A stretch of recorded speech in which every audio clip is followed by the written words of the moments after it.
Here's Tim Kaine talking about this as well. And listen to, of course, the repeated theme.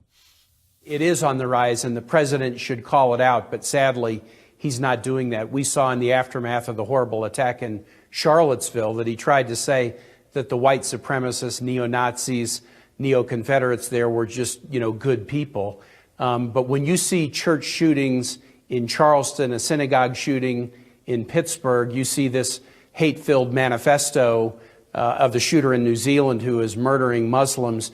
We have to confront the fact that there is a rise in white supremacy, anti-immigrant, anti-Muslim attitudes. The president uses language often that's very similar to the language used by these bigots and racists. And if he's not going to call it out, then other leaders have to do more to call it out, and I certainly will.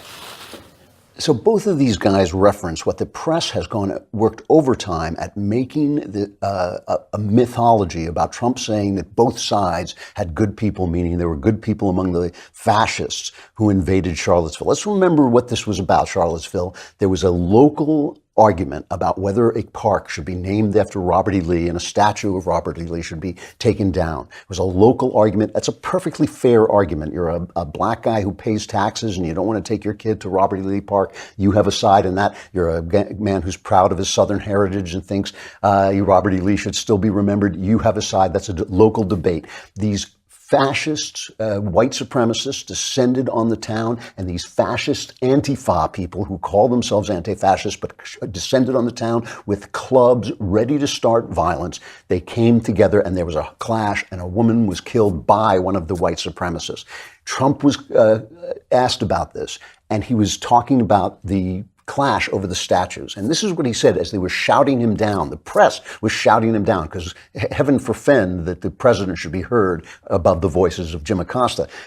Trump said, excuse me, they didn't put themselves down as neo-Nazis, and you had some very bad people in that group, but you also had people that were very fine people on both sides. You had people in that group, excuse me, I saw the same pictures you did. You had people in that group that were there to protest the taking down of, to them, a very, very important statue and the renaming of a park from Robert E. Lee to another name. And later he said, I'm not talking about the neo-Nazis and the white nationalists. This is Trump's voice. I'm not talking about the neo-Nazis and the white nationalists because they should be condemned totally. But you had many people in that group other than neo-Nazis and white nationalists, okay? And the press has treated them absolutely unfairly, but not as unfairly as they've treated Donald Trump. You can hear what he's saying. It's clear what he's saying. If anybody had any problem with it, understanding it, they could have asked him to clarify it. They never did. I've never seen a person say by the two sides, which did you mean? In which point he could have said, as I said at the time, I meant the two people arguing over Robert E. Lee. So let me ask you this.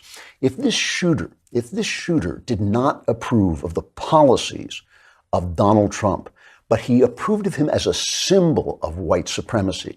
And if the press has manufactured that symbol, if they have gone out of their way to depict him as that symbol, who's to blame?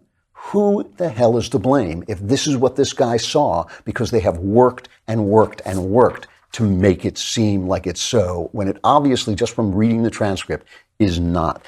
Okay.